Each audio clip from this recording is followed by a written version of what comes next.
This YouTube channel does not promote any violent, harmful, or illegal activities. All content provided by this channel is meant for an educational purpose only.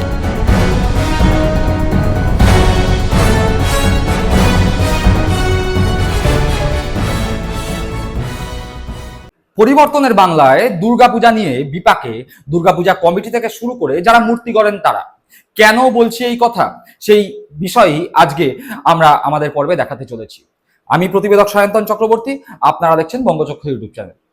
দেখুন, এই বাংলায় মমতা বন্দ্যোপাধ্যায় মুখ্যমন্ত্রী থাকাকালীন তাকে একাধিক আক্রমণের সম্মুখীন হতে হয়েছে, যার মূল বিষয়বস্তু ছিল মমতা বন্দ্যোপাধ্যায়ের রাজত্বে মুসলিম তোষণয় এবং মুসলিম সংখ্যাগরিষ্ঠ এলাকায় নাকি দুর্গাপূজা হতে দেয়া হয় না। কিন্তু আমরা উল্টো দিকে দেখেছি মমতা বন্দ্যোপাধ্যায়ের রাজত্বে দুর্গাপূজা উত্তরোত্তর বেড়েছে, এমনকি দুর্গাপুজোকে কেন্দ্র করে দুর্গা কার্নিভাল অর্থাৎ দুর্গাপূজার বিসর্জন যে শোভাযাত্রা, সেই শোভাযাত্রা নিয়ে দুর্গা কার্নিভাল মমতা বন্দ্যোপাধ্যায়ের উদ্যোগে শুরু হয়েছিল এবং যেই কার্নিভালকে কেন্দ্র করে এখন বর্তমানে বিদেশ থেকে অনেক বিদেশি পর্যটকরা আসে দুর্গাপূজার সময় এবং তার বিশ্বজোড়া স্বীকৃতিও মমতা বন্দ্যোপাধ্যায়ের আমলে পশ্চিমবঙ্গের এই দুর্গাপূজা পেয়েছে। বাংলার প্রধান উৎসব দুর্গা উৎসব এবং একটা বিতর্ক বরাবর মমতা বন্দ্যোপাধ্যায়ের রাজত্বে ছিল যে বাংলায় নাকি দুর্গাপূজা হতে দেয়া হয় না। বিজেপি ক্ষমতায় এসছে, হিন্দুত্ববাদী একটা রাজনীতি এই বাংলার ভোটে আমরা দেখতে পেয়েছি এবং বলাই যায় যে এই মুহূর্তে বিজেপি ক্ষমতায় আসায় বাংলা জুড়ে হিন্দুত্ববাদীদের একটা ঝড় বয়ে যাচ্ছে। কিন্তু সেই হিন্দুত্ববাদী ঝড়ের মুখেই কি ধাক্কা খেলো বাংলার প্রধান উৎসব দুর্গোৎসব? প্রশ্ন উঠছে। কেন প্রশ্ন উঠছে?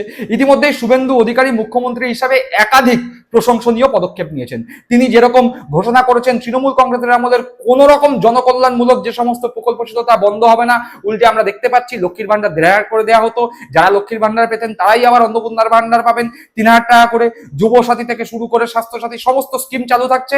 বরং যে সমস্ত স্কিমগুলো কেন্দ্রীয় সরকারের বিভিন্ন স্কিম এই বাংলায় চালু ছিল না তার সঙ্গে মার্চ করে দেওয়ার একটা চেষ্টা চলছে। যথেষ্ট প্রশংসনীয় পদক্ষেপ।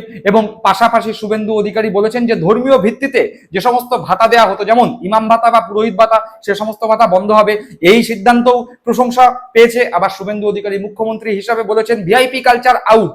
আমি মুখ্যমন্ত্রী বলেই যে আমার জন্য সিগন্যাল মানা হবে না, সেরকম না। সিগন্যালে 8-10টা মানুষ যেভাবে দাঁড়ায়, আমি মুখ্যমন্ত্রী হলে আমার কনভয়ও সিগন্যালে দাঁড়াবে। ভিআইপি কালচার আউটের এই সিদ্ধান্তও প্রশংসা পেয়েছে। প্রশংসা পাচ্ছে শুভেন্দু অধিকারীর যে দক্ষ প্রশাসক হিসাবে ভাবমূর্তি এই মুহূর্তে বাংলায় দেখা যাচ্ছে, সেই দক্ষ প্রশাসক হিসাবে শুভেন্দু অধিকারীর ভাবমূর্তি প্রশংসা পাচ্ছে। কিন্তু একই সাথে শুভেন্দু অধিকারী সহ বর্তমানের বিজেপি শাসিত পশ্চিমবঙ্গ সরকারের পক্ষ থেকে একটি ঘোষণা ইতিমধ্যে সামনে এসছে এবং যাকে কেন্দ্র করে ফেসবুকে একটি পোস্ট রীতিমতো ভাইরাল হয়েছে। কি ফেসবুকে সেই পোস্ট আপনারা এই মুহূর্তে দেখতে পাচ্ছেন স্ক্রিনের ডান দিকে। আপনারা দেখুন কি দেখাচ্ছে সেখানে। সেই পোস্টে দেখাচ্ছে দুর্গাপূজায় ক্লাবে অনুদান আর নয়, যে সমস্ত রকম ধর্মীয় ভাতা বন্ধ করে সেই টাকা শিক্ষা খাতে ব্যবহার করা হবে। আপনারা সরকারের এই পদক্ষেপে কি খুশি? হ্যাঁ অথবা নাই আপনাদের মতামত জানান। আপনাদের কাছে অনুরোধ, আপনারাও মতামত কিন্তু জানাবেন যে এই যে দুর্গাপূজাকে কেন্দ্র করে ক্লাবগুলোকে যে কখনো 50,000, কখনো 60,000, কখনো 1,10,000 টাকা করে অনুদান দেওয়া হতো সরকারের পক্ষ থেকে, সেই সরকারি অনুদান একটা বন্ধের রাস্তায় রাজ্য সরকার হাঁটতে চলেছে এবং বলা হচ্ছে এই অনুদানের যে একটা বিরাট অঙ্ক সেটা শিক্ষা খাতে খরচা করা হবে। এবং এই পদক্ষেপ যদি আগামী দিনে রাজ্য সরকার নেয় তাহলে সেই পদক্ষেপের জন্য অনেক ক্ষেত্রে প্রশংসা পাচ্ছে রাজ্য সরকার। কিন্তু ঘটনাচক্রে এই যে পদক্ষেপের কথা সামনে এসছে, ফেসবুকে ঘুরে বেড়াচ্ছে, সেই বিষয়ে আনন্দবাজার পত্রিকার ডিজিটাল মিডিয়ায় একটি সংবাদ প্রকাশিত হচ্ছে। সেখানে লিখছে অনুদান খরচের হিসাব মিলবে কি প্রশ্নে দুর্গাপূজায় টাকার খেলা। এই পরিস্থিতিতে কলকাতার দুর্গাপূজার উদ্যোক্তাদের বড় অংশই ক্ষোভের সঙ্গে বলেছেন বাছাই করা কিছু পুজো কমিটিগুলোকে বিপুল করে টাকা দেওয়া হয়েছে। অর্থাৎ মমতা বন্দ্যোপাধ্যায়ের সরকারের আমলে দুর্গাপূজা কমিটিগুলোকে 1,10,000 টাকা করে অনুদান দেওয়া হয়েছিল গত বছরও।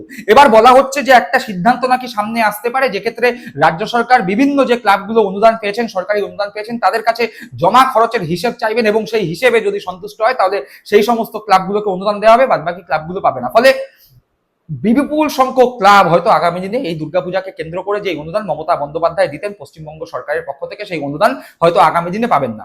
এবার এক্ষেত্রে বিভিন্ন পুজো কমিটি আছে যারা আকারে আয়তনে বাজেটের দিক থেকে ছোট, তাদের ক্ষেত্রে এই 1,10,000 টাকা একটা বিরাট আর্থিক সাপোর্ট। সেই সমস্ত পুজো কমিটিগুলো একটা বিরাট সমস্যার মধ্যে আগামী দিনে পড়বেন, কিভাবে তারা পুজো করবেন। শুধু তো কলকাতা নয়, গোটা বাংলা জুড়ে বিভিন্ন ক্লাবে, বিভিন্ন পাড়ায়, বিভিন্ন ছোট ছোট সংস্থায় দুর্গাপুজো হতো এবং তারা এই সরকারি অনুদানটা পেতেন। ফলে আগামী দিনে তারা এই অর্থের সংকুলন কিভাবে করবেন সেটাও তাদের কাছে চিন্তার বিষয়। ফলে বোঝাই যাচ্ছে পুজো কমিটি বা পুজো উদ্যোক্তাদের কমিটি যারা রয়েছে তাদের মাথায় চিন্তার ভাঁজ।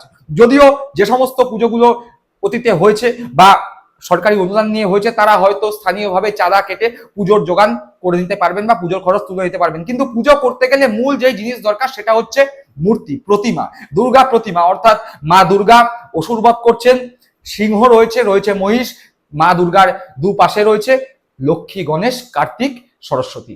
এই চিরাচরিত মায়ের মূর্তি আমরা দেখে আসছি এবং এই মূর্তিকেই আমরা দুর্গাপূজার সময় 5 দিন ধরে পুজো করি। দুর্গাপূজাকে কেন্দ্র করে গোটা বাংলার বিভিন্ন প্রান্তে উৎসবে মেতে ওঠে ধর্ম বর্ণ নির্বিশেষে সাধারণ মানুষজন, এবং দুর্গাপূজাকে কেন্দ্র করে একটা বিশাল সংখ্যক আর্থিক ব্যবসা এই বাংলার বুকে হয়। সে জামা কাপড় কেনাকাটা হোক বা পুজোর কদিন বিভিন্ন স্টল, খাবারের দোকানে হোক না কেন, দুর্গাপূজাকে কেন্দ্র করে একটা বিরাট অর্থনীতি পশ্চিমবঙ্গের বুকে কাজ করে। আর দুর্গাপূজাকে কেন্দ্র করে সব থেকে গুরুত্বপূর্ণ যেই এলাকা কলকাতার বুকে, কুমারটুলি, কালীঘাট এলাকা, সেখানে ঠাকুর বানানো হয়। এবার যারা ঠাকুর বানান সেই পাল মশাইরা চিন্তায়, ঠাকুর কি বানাতে পারবেন? হাতে গোনা আর 3-4 মাস বাকি দুর্গাপূজার। তার আগে এই বিরাট সংখ্যক পুজোর ঠাকুরের যে অর্ডার, সেই ঠাকুরের অর্ডার কি তারা কমপ্লিট করতে পারবেন? কেন প্রশ্ন উঠছে তার কারণ ঠাকুর তৈরি করার জন্য প্রয়োজন মাটির। এবার পালমশাইরা মাটি পাচ্ছেন না। এই প্রশ্নের উত্তর খুঁজতে গিয়ে সাংবাদিকরা যে প্রশ্ন উত্তর খুঁজে পেয়েছেন সেখানে বলা হচ্ছে যে অতীতে গঙ্গা বক্ষ থেকে বালি এবং মাটি তোলার যে কাজ হয়েছিল অবৈধভাবে, সেই কাজ নতুন সরকার এসে পুরোপুরি বন্ধ করে দেওয়ার একটা চেষ্টা করছেন। প্রশংসনীয় উদ্যোগ, কিন্তু পাশাপাশি এই মাটি তোলার কাজ বন্ধ হয়ে যাওয়ার জন্য পাল মশাইরা মাটির অভাবে ঠাকুর তৈরি করতে পারছেন না। খড় দিয়ে, বিচুলি দিয়ে ঠাকুরের কাঠামো বাঁধার কাজ তো শেষ হয়েছে, কিন্তু তার উপর মাটির প্রলেপ না দিলে সেই কাঠামো ধীরে ধীরে হালকা হয়ে যাবে। ফলে মাটির অভাবে কাঠামোর কাজ কমপ্লিট করা যাচ্ছে না এবং আগামী 3 মাসের মধ্যে এই বিপুল সংখ্যক পুজোর ঠাকুর কি ঠিকঠাক তৈরি করে যথাসময়ে পুজো মণ্ডপে পৌঁছতে পারবেন? চিন্তায় পালমশাইরা। আগামী দিনে পশ্চিমবঙ্গে নতুন সরকারের আমলে দুর্গাপূজা মণ্ডপগুলোয় কি সঠিক সময়ে দুর্গা প্রতিমা পৌঁছতে পারবে? পালমশাইরা চিন্তান্বিত পালমশাইরা ঠিক কি জানিয়েছেন সাংবাদিকদের, একবার দেখুন। ভাবে হচ্ছে এটা আমি কাউকে কোনো রকম ভাবে আমরা দোষারোপ করছি না, কারণ মাটি নিয়েও তো মানে কি তোমার ওই বালি চুরি, কয়লা চুরির মতন মাটি চুরিও হয়েছে অসংখ্য পরিমাণে বিগত সরকারের আমলে। তা সেই সব দেখতে গিয়ে হয়তো মাটিটার মানে আমাদের সমস্যা তৈরি হয়েছে, কিন্তু আমাদের কুমারটুলির আর পুজোর কটা দিন বাকি, আর তো হিসাব মতন 130-35 দিন আমাদের হাতে সময় ঠাকুর ফিনিশ করার। তা আমরা যদি মাটিটা পেতে অসুবিধা হয়, খুব সমস্যা। সরকারের কাছে আমাদের বিশেষ অনুরোধ, কারণ আমাদের কুমারটুলিতে যদি মাটি না ঢোকে তাহলে কিন্তু আমরা ঠাকুরটা বানাবো কী করে, এবং আমরা ঠাকুর না বানালে এই যে হাজার হাজার দুর্গা পুজোটা হয় এখানেও একটা অন্যরকম সমস্যা তৈরি হবে। অতএব আপনাদের কাছে বিশেষ অনুরোধ এই সরকারকে যে আপনারা আমাদের কুমারটুলির জন্যে যেইখান থেকে মাটিটা ব্যবস্থা করা যায় সেটা আপনারা একটু দায়িত্ব নিয়ে প্লিজ করুন, কারণ নাহলে আমাদের এই কর্মযোগ্য মানে বিশেষ করে একটা দুটো তো শিল্পী নয়, আপনারা জানেন কুমারটুলি, তারপরে কালীঘাট, বিভিন্ন জায়গায় এই সমস্যাটা তৈরিই হচ্ছে। তাই সব শিল্পী কিন্তু এই মুহূর্তে দাঁড়িয়ে খুব সমস্যায় রয়েছে।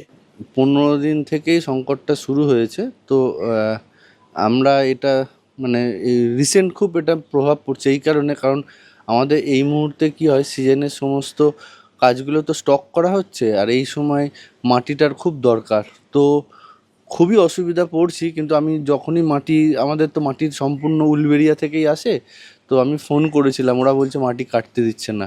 তো যদি এইভাবে চলতে থাকে আমাদের আগামী দিনে পুজো করা মানে দুর্গা পুজো করা কেন, কোনো পুজো করার ক্ষেত্রে আমাদের ভীষণ অসুবিধা হয়ে যাবে। যদি মাটি না পাই কাজটাই তো শুরু করতে পারবো না। এখন কার কত মাটির স্টক আছে, হয়তো কিছু কুমোরটুলি কিছু পালমশাইদের মাটির খানা আছে, অর্থাৎ কিছুটা হয়তো মাটি স্টোর করে রাখতে পারে, কিন্তু ম্যাক্সিমাম ঘরে কিন্তু সেটা নেই, যার ফলে আমাদের প্রচণ্ড মানে এই মাটি সংকটের পড়াতে প্রচুর অসুবিধা হচ্ছে এবং কাজ এগোচ্ছে না। মানে কি হচ্ছে, কতদিন আর খড় বেঁধে কতদিন তুমি রাখবে খড়, মানে একটা সময়ের পর হয়তো খড় 7 দিন পর আস্তে আস্তে ঢিলে হয়ে যায়, মানে সেই স্ট্রেংথটা থাকে না। মাটি আমরা কি হয় লাগিয়ে রাখলে সেটা মানে টাইটটা থাকে।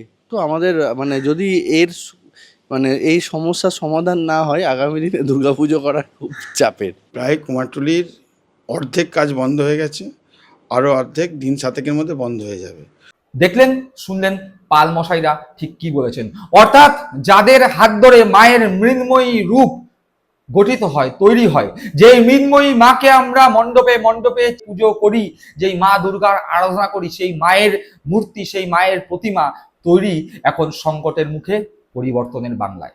দর্শক বন্ধুরা, আপনারা কি মনে করছেন সরকার কি উচিত কোনো পদক্ষেপ নেবে যাতে পাল মশাইদের এই অসুবিধা দূর হয়, যাতে মণ্ডপে মণ্ডপে যথাসময়ে আমাদের আরাধ্য দেবী, বাংলার প্রধান উৎসব যাকে কেন্দ্র করে সেই মা দুর্গার প্রতিমা পৌঁছে যায়? আপনাদের মূল্যবান মতামত অবশ্যই কমেন্ট বক্সে কমেন্ট করে জানাবেন। সকলে ভালো থাকবেন, সুস্থ থাকবেন। জয় হিন্দ, বন্দে মাতরম।